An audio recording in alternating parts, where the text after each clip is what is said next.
Ao mesmo tempo que a gente teve respostas sobre o Cypher, também teve novas perguntas que vão refletir certamente The Boys. Seria o velho um indício para possivelmente um retorno da Storefront? Enfim, a gente vai discutir tudo nesse vídeo. Fala, seus lindões, Croiser aqui, e no vídeo de hoje vou falar sobre o quarto episódio de Gen V, obviamente com spoilers, porque eu quero falar dos detalhes, teorizar muito aqui com vocês, especular e também trazer alguns aspectos que vocês falaram no vídeo anterior, que eu acho que retorna a discussão que eu levantei lá, que fica nesse em torno do projeto Odessa. Então fiquem aí avisados, mas antes, lógico, não deixa de se inscrever no canal e clicar no sininho para receber notificação para quando tiver um vídeo novo, que eu sempre trago as novidades dos filmes e das séries aqui para vocês o quanto antes, vocês sabem, e semanalmente estou falando de Gen V e vão ter outras coberturas semanais aí até o final do ano. Bom, gente, eu acho que esse quarto episódio respondeu uma das perguntas mais importantes que ficam no entorno do Cypher, né? O episódio em si foi, né, uma grande investigação sobre quem ele era, o que ele tá envolvido, e deu uns desdobramentos a mais sobre o projeto Odessa, como eu falei. Mas eu acho que ele tem alguns aspectos importantes também, principalmente quando a gente tá falando sobre os poderes dos Sups ali na Godolkin, né? Porque, principalmente quando ele tá treinando ali a Marie, e ele fala sobre ela sentir o sangue que ela não precisava na mão, que ela não precisa se cortar e etc. Isso é relacionado ao aumento de poderes ou um maior controle dos poderes deles, e isso repercute nos outros personagens também, como, por exemplo, a Grilinho, né? A Grilinho, ela tá nessa parte mais ativista e tentando entender mais os poderes, né? A Harper, ela acabou sendo uma influência positiva, porque como ela tem esse poder de camaleão, né?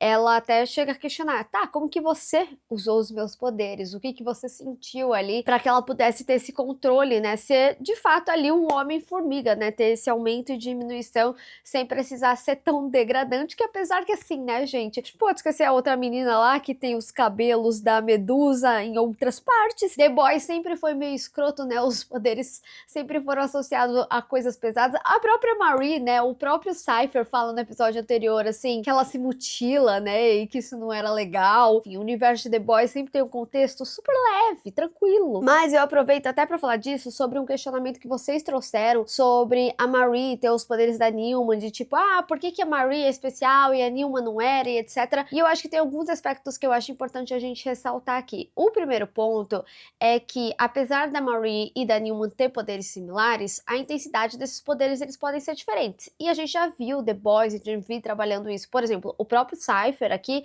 a gente descobre que ele tem um poder de manipulação, que é muito similar ao da Kate. E ele é muito mais poderoso do que a Kate. Lá em The Boys mesmo, a gente teve todo aquele drama, né, do A-Train, sobre ele ser substituído, sobre ele não ser o mais veloz. A própria Emma, quando tava tentando descobrir, a Harper ali, ela até falou, ah, pode ser um velocista e etc. Depois ela só tava pegando o poder, né, de um velocista. Então, assim, a gente tem Sups com poderes similares, poderes iguais, só que em intensidades diferentes. É por isso que o A-Train era o A-Train, e é por isso que a Marie, muito provavelmente, é muito mais poderosa do que a Newman. Assim como o Cypher é mais poderoso que a Kate. E falando na Kate, né, esse episódio deixa claro o que eu tinha falado justamente sobre os episódios anteriores, que a Kate também é massa de manobra ali, né? A gente vê que ela também corre seus riscos ali, por mais que ela esteja do lado seguro, ainda assim, ela não tá totalmente bem. E é interessante, principalmente, ver a interação dela com Jordan, porque eu esqueço por alguns momentos que eles eram do mesmo grupo antes, né? E Jordan aqui traz toda essa questão sobre ser ranqueado, sobre quão importante era estar em primeiro, e agora, né, o que se tornou, também o medo. Gosto como eles constroem a questão do gênero neutro dele aqui também, que sempre foi muito explícito em Gen V, só que aqui ele fala sobre justamente como que foi desde a infância dele, como ele tinha vergonha, e sobre esse hate, né, que ele tem sofrido. A própria Firecracker, né, fala essa questão de gênero aí no início da matéria, né, fala ela, ele, Dilly, e, né, Jordan quase foi de arrasta nesse episódio. Por isso eu quero falar sobre o Cypher e as intenções dele, que pra mim é o grosso do episódio. A gente tinha muitas dúvidas, eu mesma levantei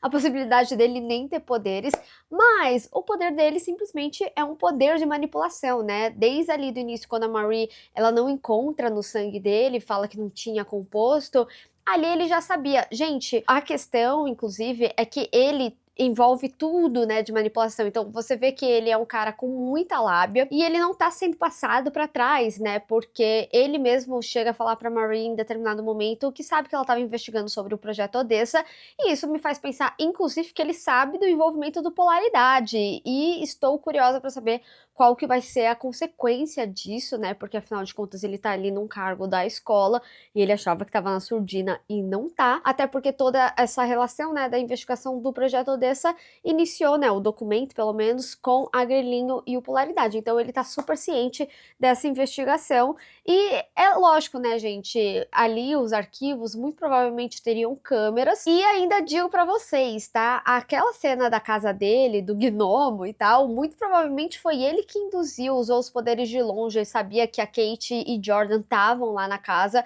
não sei se foi pela deturpação dos poderes da Kate, até porque até então ela meio que não conseguia usar, né, pelo menos nos episódios anteriores deixou claro que estavam meio deturpados no sentido assim, ela manda fazer uma coisa e a pessoa esquece, principalmente num episódio que ele fala sobre sentir, ou seja, ele não precisa, assim como a Kate, tocar nas pessoas, ele de longe pode muito facilmente manipular as pessoas. Então, por mais que a Kate tenha tocado ali, talvez ele de longe tava ali, né, mandando, que nem eu tinha comentado até do poder da Newman e da Marie, que a Newman explodia a cabeça dos outros de longe, né, ela só tinha que estar no mesmo ambiente e tal, mas ela não precisava demonstrar que ela tava fazendo algum tipo de força pra explodir a pessoa e tal. E assim, né, como um poder de manipulação, ele ser manipulado deve ser muito difícil. E por isso, muito provavelmente, ele sabia da câmera, né, que a Grelhinho colocou ali. E muito provavelmente ele induziu que a Marie falasse que ele não tinha composto no sangue, ou seja, né, a informação ainda que a Kate dá pra ele,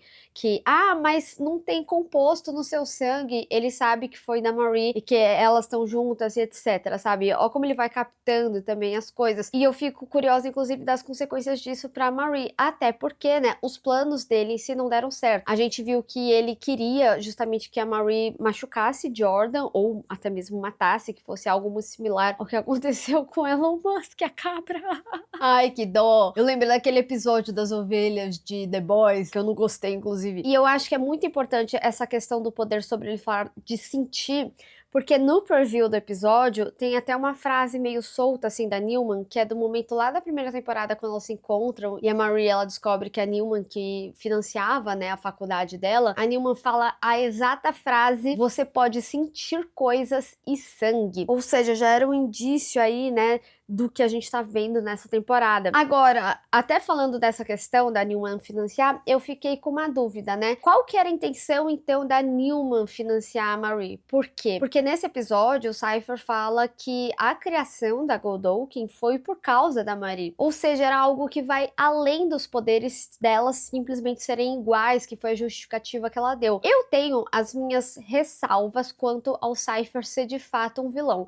Eu acho que ele tem intenções aí, e bem ou mal ele pode ser um executivo da VOT. Por outro lado, ele também pode estar do mesmo lado da Starlight. Jordan já tinha questionado a intenção dela, e a gente não pode esquecer que no final de The Boys ela meio que tá totalmente sozinha. Seria Cypher um bom aliado? Porque é isso, né, gente? Foi o que eu tinha falado quando eu comentei sobre o projeto Odessa. Eu falei muito sobre a VOT manter o controle. Então, se eles têm uma criação como Homelander incontrolável, eles teriam a criação de algo para controlar o Homelander, assim como eles fizeram com Soldier Boy. Então, assim, o fato também do Cypher estar contra o Homelander, possivelmente ali na surdina, não quer dizer que ele seja também boa pessoa. Ele ainda pode ser alguém por trás da VOT. Até porque, né, aqui a gente vê uma possibilidade sobre a origem dele, quando ele fala que o velho ali da casa dele era o pai dele. E, gente, esse velho, quase certeza que é, sim, o senhor Thomas Godolphin. Eu preciso dizer pra vocês que eu fui tentar comparar cenas, tá? Do primeiro episódio ali, que a gente vê no preview, e depois essa cena do cara ali todo queimado, e tem dois pontos que me confirmam que seria ele. Primeiro, narrativamente faria muito sentido ainda ser o Godolphin ali vivo, e o laboratório, ele pegou fogo ali no final, então faria sentido as queimaduras, né? Apesar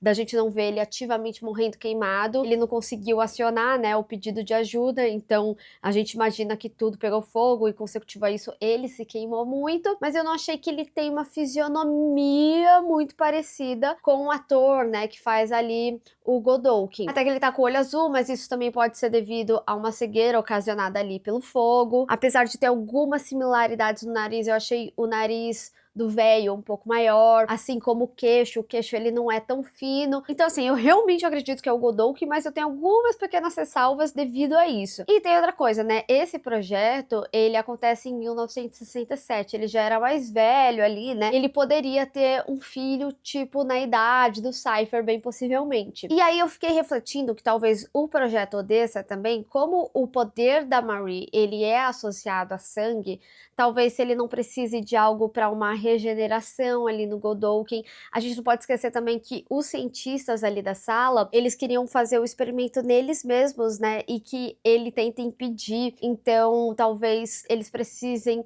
do sangue da Marie com composto para daí dar o experimento certo, que era o que ele estava tentando ali atrás, e talvez com isso ele conseguir regenerar de alguma forma e tal, mas o estado dele me chamou muita atenção, gente, porque foi muito parecido ao estado da Stormfront. E assim, né, não é à toa que o Projeto Odessa tava, né, naquela sala super obscura da VOT, com as coisas do nazismo. E se o projeto do que vai acontecer nesse possível Thomas Godolkin, esse velho aí que tá na casa do Cypher, não for também uma forma para trazer a Stormfront de volta ali, sei lá, na última temporada de The Boys. E talvez ela também acarretar algo para o Homelander, não necessariamente a Marie. E, né, a Stormfront, ela era extremamente importante. Ela era casada, simplesmente, com o Frederick Vought, o criador da VOT. Então assim, gente, esse episódio, ele literalmente explodiu minha cabeça. Eu acho que ele trouxe uma das informações mais importantes pra gente entender o que tá acontecendo aqui, consecutivo a isso, pra quinta temporada de The Boys. Eu acho que o Cypher, ele é um personagem extremamente interessante e a gente descobre que, de fato, ele tem poderes, né? E eu acho que o envolvimento dele, né, ali com a Marie, o interesse dele é muito maior do que simplesmente que ela seja poderosa. Eu acho que a intenção de derrotar o Homelander, por mais que seja o Homelander, ele ainda assim não é um personagem de boas intenções, né, no final das contas. E a gente não pode falar, né, que tudo que tá acontecendo ali na Godolkin são jovens sendo manipulados, que nem eu tinha falado da Kate. A Kate, por mais que esteja do lado seguro, né, que seria ali do lado dos Supes, do lado do Homelander, ela é massa de manobra. A Marie também é massa de manobra, mesmo que ele esteja ajudando ela a desenvolver os poderes. É bem capaz que, na possibilidade dela desenvolver os seus poderes, ele mate ela pra extrair, seja lá o que ele descobrir dela, porque foi o que eu falei, tudo com ela ali é um grande experimento, não é à toa que ele tá sempre ali com a pranchetinha dele, anotando as coisas. Ele é cientista, ele não é professor, a gente não pode esquecer disso. E o nascimento dele com a Marie não é um laço simbólico, não. É o projeto científico dele. Mas gostei do que vi e curiosa pros próximos episódios, curiosa pelo desenvolvimento desse velho. Você acha que é o Godolkin? Enfim, deixa aí nos comentários, fala os detalhes que você observou. Vamos discutir. Bem, pessoal, espero que vocês tenham gostado desse vídeo. Não esquece de deixar o seu gostei e compartilhar nas redes sociais, inclusive me segue lá, se inscreve no canal e clica no sininho para receber notificação para quando tiver um vídeo novo. Te vejo no próximo.